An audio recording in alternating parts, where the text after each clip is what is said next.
कहते हैं तुंगभद्रा नदी के तट पर आत्मदेव नामक एक ब्राह्मण रहते थे। भगवान के बहुत बड़े भक्त और सारी सुविधाएं, सारे सुख थे उनके पास। भगवान की भक्ति करते, बड़ा घर, धनवान, काम अच्छा, गांव में इतनी इज्जत, सब कुछ था। और वो जितने गुणी थे उतने ही अवगुण उनकी पत्नी में थे। झूठ बोलना, कलह करवाना, घर तोड़ना। जब तक उठने के बाद वो 2-3 घरों में कलह ना करवा दे वो भोजन नहीं करती थी। पर इस पर भी आत्मदेव बड़े प्रसन्न थे। क्यों थे? आत्मदेव कहते कि ऐसी पत्नी दी है तो ही आपके पीछे लगा हुआ, अच्छी दी होती तो उसी के पीछे लगा रहता। तो इस पर भी प्रसन्न थे। बस एक दुख था उन्हें कोई संतान नहीं थी। बड़ी कोशिशें की हर तरीके से, पर उनको संतान नहीं हो रही। अंत में उन्होंने घर में वो एक गौ माता लेकर आते हैं और ऐसा सोचते हैं कि अब इसी के जो बछड़ा या बछड़ी होगी उसको अपनी संतान मानकर पाल लूंगा। पर ऐसा दुर्भाग्य कि वो गौ माता भी बांझ निकली, उसे भी कोई संतान नहीं। अब आत्मदेव को लगने लगा कि मुझ में कोई कमी है। और कमी किस रूप से? कि मैं मनहूस हूं, मैं जिसे अपने घर लेकर आता हूं उसे संतान नहीं होती। ऐसे जीवन क्या करे, ये सोचकर उसके मन में विचार आया आत्महत्या कर लेते हैं। पानी में कूदने ही जाते हैं कि पीछे से एक ऋषि खींच लेते हैं। अरे क्या कर रहे हो? इतनी मुश्किल से मनुष्य जन्म मिलता है, इसको ऐसे ही त्याग दोगे? आत्मदेव कहता है मुझे संतान चाहिए, मुझे संतान नहीं, और संतान के बिना जीवन अधूरा सा लगता है। अरे संतान नहीं होगी तो मेरा पिंडदान कौन करेगा, मेरा कल्याण कैसे होगा? ऋषि ने कहा तो तुम्हारे हिसाब से तो जिस जिसके संतानें हैं सबका कल्याण हो गया। अरे पिंड मतलब क्या? पिंड माने हम पिंडदान करते हैं मृत्यु के बाद। पिंड मतलब शरीर होता है, शरीर ही है उस व्यक्ति का, उसका दान करते हैं। पिंड तो पिंड माने शरीर, उसको भगवान की भक्ति में लगा दो, हो गया पिंडदान, हो गया कल्याण। ऋषि कहते जब खुद का कल्याण खुद कर सकते हो तो दूसरों पर निर्भर क्यों हो कि वो करेगा तो कल्याण होगा। अरे अगर पूरा जीवन खाली अपना पेट भरने में और संतानें पैदा करने में निकालना था तो तब तो तुम पशु ही बन जाते। वो भी तो यही करते हैं, अपना पेट भरते हैं या संतानें पैदा करते हैं, और क्या करते हैं वो? तो ऋषि कहते वही बन जाते, फिर तो मनुष्य क्यों बने? बार बार नहीं पाइए मनुष्य जन्म की मौज, बार बार नहीं मिलता ये जन्म। अगली बार क्या बनेंगे कुछ नहीं पता। जैसे मक्खियों मच्छरों को मारते रहते हैं ना, नहीं पता अगली जन्म में खुद भी यही बने होंगे।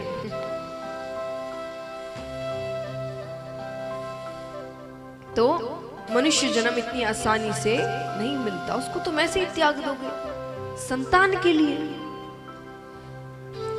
पर मानो ये सारी बातें व्यर्थ ही गई। आत्मदेव तो ऋषि के चरणों में पड़ जाते हैं, आप मेरी सहायता करिए, मुझे कुछ तो आशीर्वाद दीजिए, मुझे बस एक संतान चाहिए।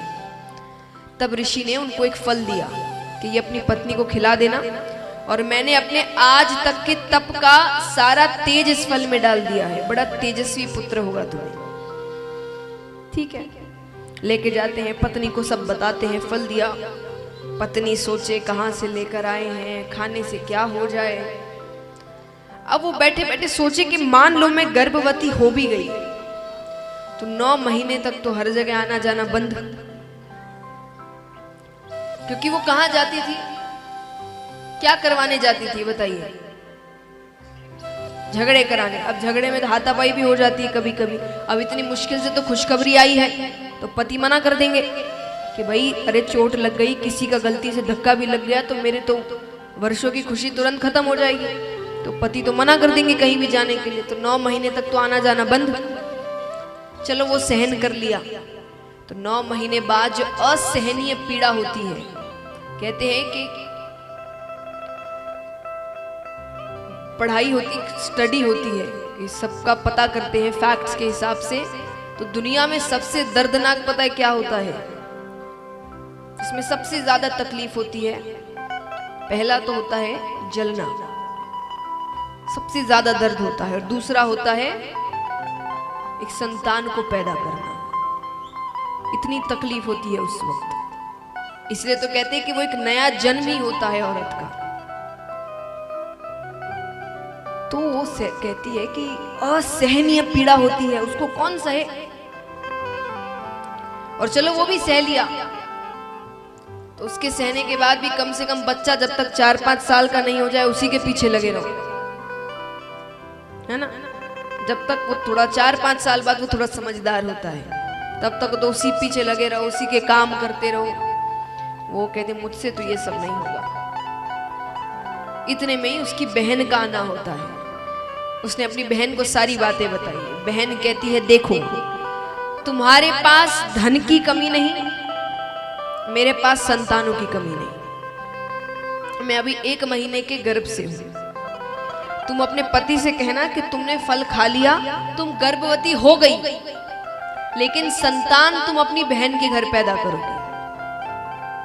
तो मुझे जो बालक होगा वो मैं तुम्हें दे दूंगी, और तुम मुझे इसके बदले बहुत सा धन दे देना। उसने कहा ठीक है, फल का क्या करे? अरे बोले ये बातें कौन सी सच होती है? गौ माता की टोकरी में डाल दो। गौ माता की टोकरी में डालते, गौ माता उस फल को खाती है, गर्भवती हो जाती है। 9 महीने बाद दोनों को बालक होते हैं। होते माने वो तो बहन का बालक लेकर आती है, और यहाँ गौ माता को एक बालक होता है। दोनों का नाम रखा जाता है। तो पत्नी का नाम था धुंधली, तो धुंधली से जो बालक हुआ उसका नाम रखते हैं धुंधकारी। और गौ माता से जो बालक होता है उसका नाम रखते हैं गौकर्ण।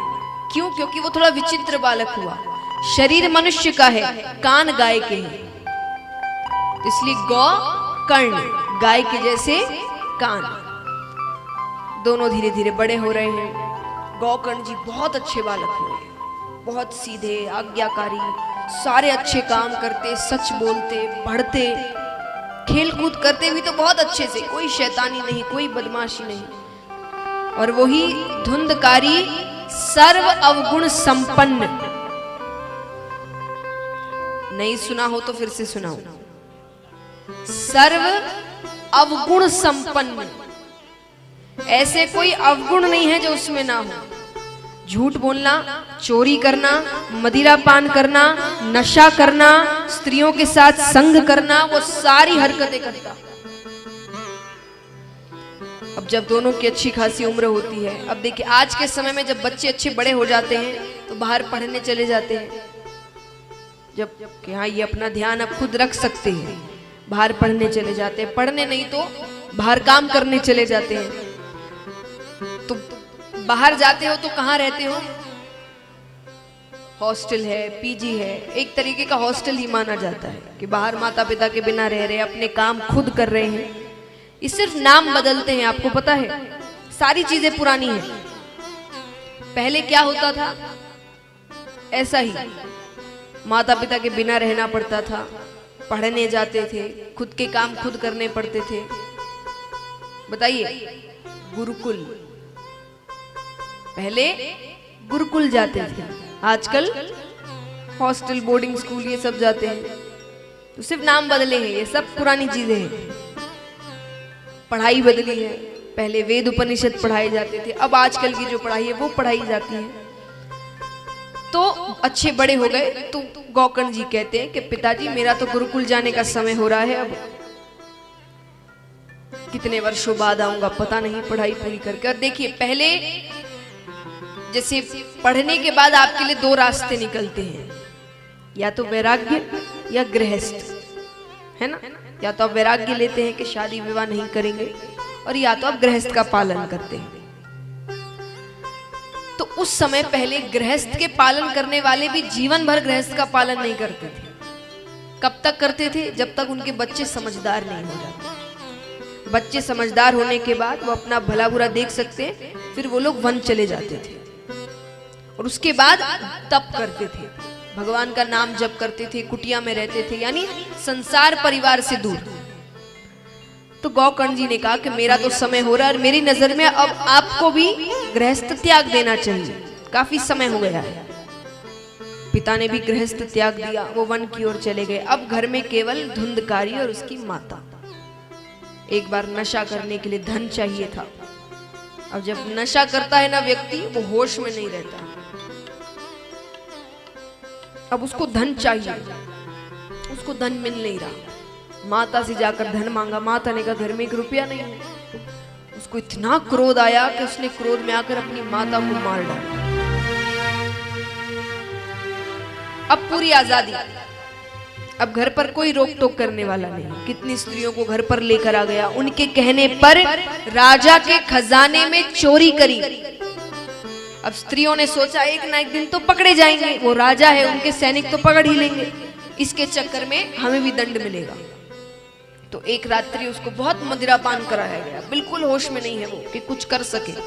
अब उसको मारने की कोशिश की जा रही है और इतने पाप किए हैं, इतनी जल्दी तो मृत्यु आने से रही। बड़ी कोशिशें कर रहे हैं, उसको बड़ी तकलीफ हो रही है, लेकिन वो मर नहीं रहा। अंत में गरम गरम दहकते हुए कोयले होते हैं ना, वो उसके मुख में डाल दिए। बहुत दर्दनाक मृत्यु आई। उसके बाद भी उसको प्रेत योनि प्राप्त हुई, यानी मुक्ति नहीं मिली। वो प्रेत की तरह घूम रहा है। प्रेत योनि क्या होती है कि उनको मुक्ति नहीं मिलती, वो यहीं रह जाते हैं, यानी इतने पाप किए हैं कि उनको मुक्ति नहीं मिलती। अब यहाँ पर गौकर्ण जी को पता चलता है कि भाई की मृत्यु हो गई। वो गया में श्राद्ध इत्यादि करवा कर घर वापस लौटते हैं। घर में सोने लग रहे हैं कि अचानक किसी के रोने की आवाज आ रही है। उन्होंने आवाज लगाई, कौन है? धुंधकारी कहते हैं मैं तुम्हारा भाई हूं। अरे मुझे प्रेत योनि प्राप्त हुई है, मुझे मुक्ति चाहिए। गौकर्ण जी कहते मैंने गया में श्राद्ध इत्यादि सब करवा दिया था, ऐसे कैसे मुक्ति नहीं मिली?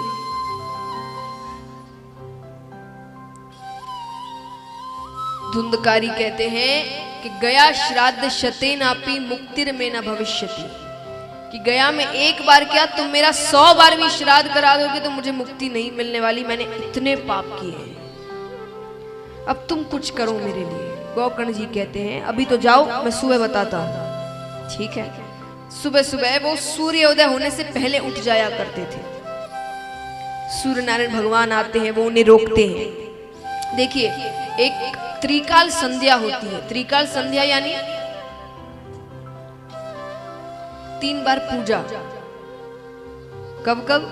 सुबह, शाम को और रात में सोने से पहले। और पूजा यानी नियम अनुसार कोई श्लोक या पाठ इत्यादि। वो सिर्फ ऐसा नहीं कि अगरबत्ती लेके वो पूजा नहीं, यानी कोई एक पाठ या एक माला, कोई भी नियम के अनुसार। ये आपका नियम है, ये तो आपको करना ही है। तो 3 बार जो पूजा होती है 3 बार करते हैं। तो उनकी बात देवता बहुत जल्दी सुनते हैं। देवता इत्यादि है ना, हर चीज के लिए देवता बनाए गए, सूर्य देवता, पवन देवता। तो वो देवता बड़ी जल्दी सुनते हैं जो त्रिकाल संध्या करते हैं। तो गौकर्ण जी त्रिकाल संध्या करते थे, इसलिए सूर्य नारायण भगवान तुरंत रुकते हैं। क्या चाहिए? गौकर्ण जी ने पूरी बात बताई, मेरे भाई को मुक्ति कैसे मिले। सूर्य नारायण भगवान कहते हैं तुम श्रीमद् भागवत कथा सप्ताह पारायण करो। ठीक है। कथा आरंभ होने लगती है। अब देखिए उस समय टेलीविजन, न्यूज़पेपर, रेडियो इत्यादि तो थे नहीं, तो विज्ञापन कैसे हो? आजकल तो इनके माध्यम से ऐड हो जाती है कि कथा हो रही है, सब पहुंच जाना। पहले क्या करते थे? पहले कुछ महिलाओं को बता देती थी।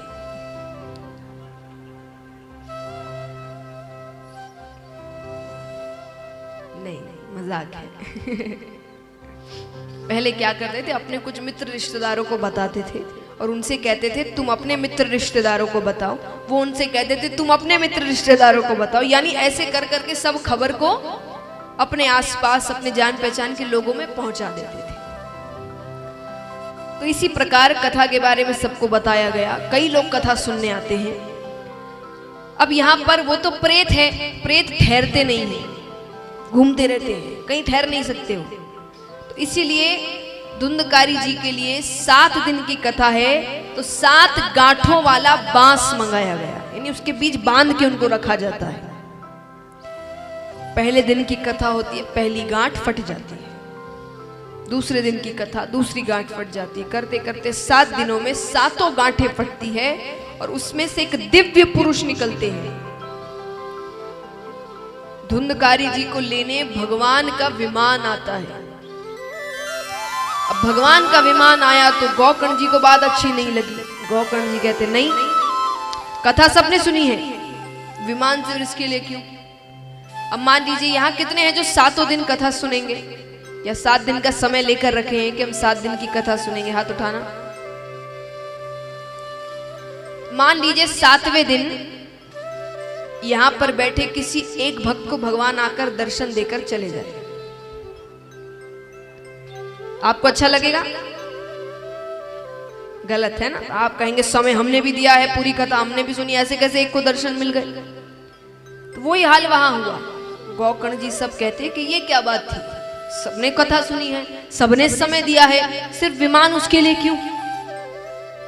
तब भगवान के जो पार्षद आए थे वो कहते हैं केवल सुनने से कल्याण नहीं होता,